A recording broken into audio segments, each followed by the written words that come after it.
नमस्कार विद्यार्थी मित्रांनो, मी वंशिका. आपल्या आम्ही फार्मसिस्ट यूट्यूब वाहिनीवरती तुम्हा सर्वांचं पुन्हा एकदा स्वागत आहे. आपण फर्स्ट इयर बी फार्म आणि फर्स्ट इयर डी फार्मच्या काही कॉमन व्हिडिओ सिरीज सुरू केल्या आहेत.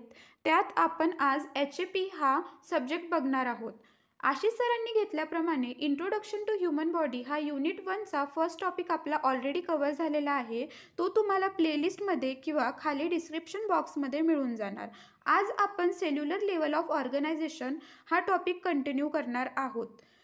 फार्मसी प्रोफेशनमधल्या काही खूप बेसिक कन्सेप्ट्स या चॅप्टरमध्ये इन्क्लुडेड आहे. फॉर एक्झाम्पल, ड्रग्सचं ॲडमिनिस्ट्रेशन केल्यानंतर त्याचं ॲब्झॉर्प्शन कसं होतं, तो एक्झॅक्ट ॲक्ट कसा होतो, त्याचा इफेक्ट कसा शो होतो, याचा आपल्याला ओव्हरव्ह्यू या चॅप्टरमध्ये मिळणार आहे. So pay attention and we will make it easy for you. Cell म्हटल्याच लहानपणापासून माहीत असणारा कन्सेप्ट म्हणजे काही सेल्स कनेक्ट झालेत की टिश्यू फॉर्म होतो, काही टिश्यूज कनेक्ट झालेत की ऑर्गन फॉर्म होतो. पण हा कन्सेप्ट एक्झॅक्टली समजून कसा घ्यायचा बरं, ते समजण्यासाठी माझ्याकडे एक सुंदर उदाहरण आहे मित्रांनो. तुम्ही पोमोग्रॅनेट किंवा डाळिंब तर बघितलंच असेल ना. माझा तर तो फेवरेट फळ आहे बघा. डाळिंबाचा एक एक दाणा म्हणजेच आपण सेल कन्सिडर करू शकतो. त्या दाण्यांचा एक कनेक्टेड मास म्हणजे आपण टिश्यू कन्सिडर करू शकतो आणि ते पूर्ण फ्रूट म्हणजे आपण एक ऑर्गन कन्सिडर करू शकतो. आपल्या ह्युमन बॉडीचंही लेवल ऑफ ऑर्गनायझेशन काही असंच आहे बघा. जेव्हा काही सेल्स कनेक्ट होतात तेव्हा टिश्यूज फॉर्म होतो. जेव्हा टिश्यूज कनेक्ट होतात तेव्हा ऑर्गन्स फॉर्म होतात. जेव्हा ऑर्गन्स कनेक्ट होतात तेव्हा ऑर्गन सिस्टीम फॉर्म होते. जेव्हा ऑर्गन सिस्टीम्स कनेक्ट होतात तेव्हा एक होल ऑर्गॅनिझम फॉर्म होते. चला तर मग एक्झॅक्टली सेल काय आहे हे आपण बघूयात. सेल हा बेसिक लिव्हिंग स्ट्रक्चरल युनिट आहे आपल्या बॉडीचा. आपल्या बॉडीमध्ये around 200 different types of cells present आहेत. फॉर एक्झाम्पल, हेपॅटोसाइट्स हे लिव्हरमध्ये प्रेझेंट आहेत, मेलॅनोसाइट्स हे स्किनमध्ये प्रेझेंट आहेत.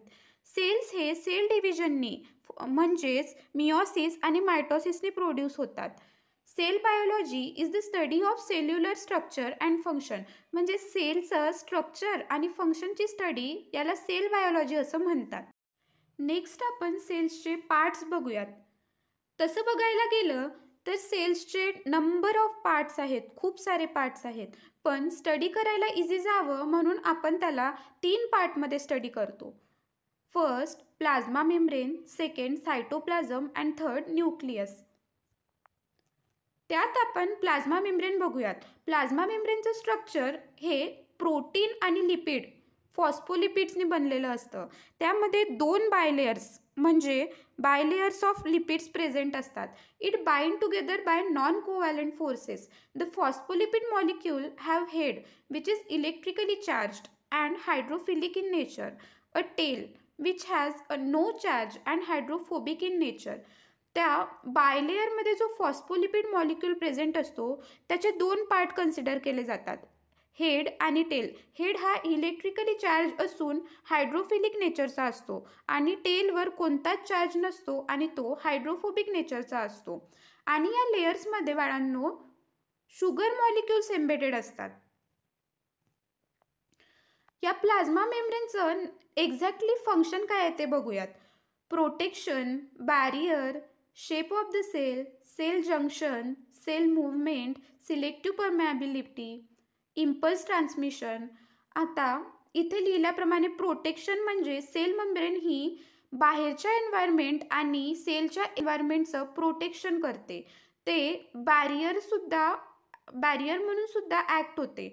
फॉर एक्झाम्पल, कोणते मटेरियल्स किंवा सबस्टन्स सेल्सच्या आत येऊ द्यायचेत आणि कोणते त्या सेलच्या बाहेर जाऊ द्यायचे याचं एक बॅरियर सेल मेम्ब्रेन डिसाईड करते. शेपसुद्धा सेलचा सेल मेम्ब्रेनच डिसाईड करते. Cell junction, cell movement, selective permeability, impulse transmission हे आपण पुढे या चॅप्टरमध्ये बघणार आहोत. नेक्स्ट आपण बघूयात सायटोप्लाझम, जो की सेकंड पार्ट आहे सेलचा. सायटोप्लाझममध्ये 2 कंपोनेंट असतात, एक सायटोसोल आणि एक ऑर्गॅनिल्स. सायटोसोल हा फ्लुइडी लिक्विडी पोर्शन आहे जो प्लाझ्मा मेम्ब्रेन आणि न्यूक्लियसच्या इन बिटवीन प्रेझेंट असतो सेलच्या आतमध्ये. या सायटोसोलमध्ये 75 to 90% वॉटर कंटेंट असते, म्हणूनच तो फ्लुइडी पोर्शन आहे. त्यामध्ये काही ions, amino acid, proteins, lipids आणि ATPs सुद्धा एम्बेडेड असतात. त्याचाच सायटोप्लाझमचा सेकंड पार्ट म्हणजे ऑर्गॅनिल्स. ऑर्गॅनिल्स हे डिफरंट टाईप्सचे आहेत, त्याला एक एक करून आपण बघूयात. First, ribosome. रायबोझोम हे टायनी ग्रॅन्युल्स असतात जे RNA आणि प्रोटीनपासून कंपोज केलेले असतात. They synthesizes protein from amino acid using RNA. Ribosome हे प्रोटीन सिंथेसिसमध्ये हेल्पफुल असतात. When this is present in free unit in the cytoplasm, the ribosome make protein for use within the cell. Ribosomes are also found on the outer surface of the nuclear envelope of rough endoplasmic reticulum, where they manufacture protein for export from the cell. हा topic आपण endoplasmic reticulum मध्ये बघूयात. Next, endoplasmic reticulum. Endoplasmic reticulum हा interconnecting membranous canal आहे जो सायटोप्लाझममध्ये present असतो. हा 2 टाईपचा असतो, एक स्मूथ एंडोप्लाझ्मिक रेटिक्युलम आणि एक rough endoplasmic reticulum. Smooth endoplasmic रेटिक्युलमवर रायबोझोम्स ॲब्सेंट असतात आणि रफ एंडोप्लाझ्मिक रेटिक्युलमवर रायबोझोम्स प्रेझेंट असतात. Next, Golgi apparatus. Golgi apparatus, it consists of stacks of closely folded flattened membranous sacs.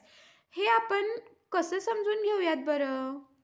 चला तर मग, चपात्यांना एकावर एक ठेवल्यावर जसा मास फॉर्म होतो तसा आपण गोल्जी ॲपॅरेटस हा कन्सिडर करू शकतो. किंवा बेकरीमध्ये काही ब्रेड्स एकावर एक ठेवल्यात की जो मास फॉर्म होतो त्याला आपण गोल्जी ॲपॅरेटस कन्सिडर करू शकतो. It present in all cells but is larger in those cells that synthesizes and export protein. हा गोल्जी ॲपॅरेटस सगळ्याच सेल्समध्ये असतो, पण लार्ज क्वांटिटीमध्ये त्या सेल्समध्ये असतो जे प्रोटीन सिंथेसिस आणि एक्सपोर्टसाठी यूज होतात. The protein move from endoplasmic reticulum to Golgi apparatus where they are packed in to membranous bound vesicle called secretory granules. हा पॉईंट समजून घेण्यासाठी आपण एखाद्या ऑर्गनायझेशन किंवा कंपनीचं उदाहरण घेऊ शकतो. एका कंपनीमध्ये रॉ मटेरियल जिथे फॉर्म होतात त्याला आपण एंडोप्लाझ्मिक रेटिक्युलम म्हणू शकतो आणि त्या रॉ मटेरियल्सला पॅक करून ट्रान्सपोर्ट करण्याचं काम हे पॅकिंग डिपार्टमेंटकडे असते. ते पॅकिंग डिपार्टमेंट आपण गोल्जी ॲपॅरेटस म्हणून कन्सिडर करू शकतो. प्रोटीन्स जेव्हा एंडोप्लाझ्मिक रेटिक्युलममधून गोल्जी ॲपॅरेटसमध्ये येतात ते पॅक होऊन एका वेसिकलमध्ये बाउंड होऊन जातात. त्या वेसिकल्सला सेक्रेटरी ग्रॅन्युल्स असं म्हणतात. The vesicles are stored and when needed more to plasma membrane through which the proteins are exported. जेव्हा गरज असते प्रोटीन्सची तेव्हा ते वेसिकल्समधून प्लाझ्मा मेम्ब्रेनमध्ये मूव्ह होतात, म्हणजेच त्याचं ट्रान्सपोर्टेशन होते. Fourth, nucleus. न्यूक्लियस हा सर्वात मोठा ऑर्गॅनिल आहे एका सेलमधला. Skeletal muscle and some other cells contain several nuclei. न्यूक्लियसमध्ये एक न्यूक्लियाय असतो आणि स्केलेटल मसल्ससारख्या अजून काही सेल्समध्ये एकपेक्षा जास्त न्यूक्लियायसुद्धा असू शकतात. न्यूक्लियस हा बॉडीच्या प्रत्येक सेलमध्ये प्रेझेंट असतो एक्सेप्ट RBC म्हणजेच red blood cell. Red blood सेलमध्ये न्यूक्लियस प्रेझेंट नसतो. It is the larger organelle of the cell and it contains within the nuclear envelope. जसं सेलचं सेल मेम्ब्रेन असते तसंच न्यूक्लियसचं न्यूक्लिअर मेम्ब्रेन म्हणजेच न्यूक्लिअर एन्व्हलप सुद्धा असते. इथेच आपण प्रोकॅरियोटिक सेल आणि युकॅरियोटिक सेलला डिफरन्शिएट करतो. प्रोकॅरियोटिक सेलमध्ये न्यूक्लिअरला एन्व्हलप नसतं. The nucleus contains body's genetic material which directs all metabolic activities of the cell. This consists of 46 chromosomes which are made from DNA. Next, mitochondria. Mitochondria is the powerhouse of the cell. They are involved in the aerobic respiration, the process by which chemical energy is made available in the cell. याला powerhouse of the cell का म्हटलं जातं? कारण यात ATP जी की आपल्या बॉडीची energy currency आहे ती स्टोअर केली जाते आणि वेळ आल्यावर तिला यूजसुद्धा केलं जाते. They are involved in the aerobic respiration. Aerobic respiration in the sense ज्या रेस्पिरेशनमध्ये ऑक्सिजन इन्व्हॉल्व्ड आहे. फूडचं इनटेक केल्यानंतर त्याच्यावर काही सायक्लिक प्रोसेस केल्यावर त्याचं ATPमध्ये कन्व्हर्जन करणं in the presence of oxygen आणि ते ATP मायटोकॉन्ड्रियामध्ये स्टोअर होतात. This energy in the form of ATP which release energy when the cell break it down. Synthesis of ATP is most efficient in the final stage of aerobic respiration, a process requiring oxygen. इथे आपले सेल्सचे part संपलेले आहेत. आपण next टॉपिककडे वळूयात. Next topic, transport of material across the cell. Transport of material across the cell म्हणजे सेल्सच्या आत आणि बाहेर काही सबस्टन्सचं मोशन करणे म्हणजेच ट्रान्सपोर्ट करणे. Cell membrane are selectively permeable. Selectively permeable म्हणजे सेल मेम्ब्रेन काहीच सिलेक्टेड मटेरियलला किंवा सबस्टन्सला परमिशन देते सेलच्या आत जाण्याची किंवा सेलच्या बाहेर येण्याची. या transport of material across the cell मेम्ब्रेनचे 2 टाईप्स आहेत, पॅसिव्ह ट्रान्सपोर्ट आणि active transport. Passive transport is the movement of molecules through the membrane in which no energy is required for the cell, whereas active transport required energy expenditure by the cell. Passive transport म्हणजे ज्या ट्रान्सपोर्टमध्ये कोणत्याच एनर्जीची requirement नाही आहे आणि active transport म्हणजे ज्या ट्रान्सपोर्टमध्ये एनर्जीची रिक्वायरमेंट आहे. एनर्जी म्हणजेच आपण आता बघितलं ATPs, जे की मायटोकॉन्ड्रिया म्हणजेच पॉवर हाऊस ऑफ द सेलमध्ये स्टोअर होतात.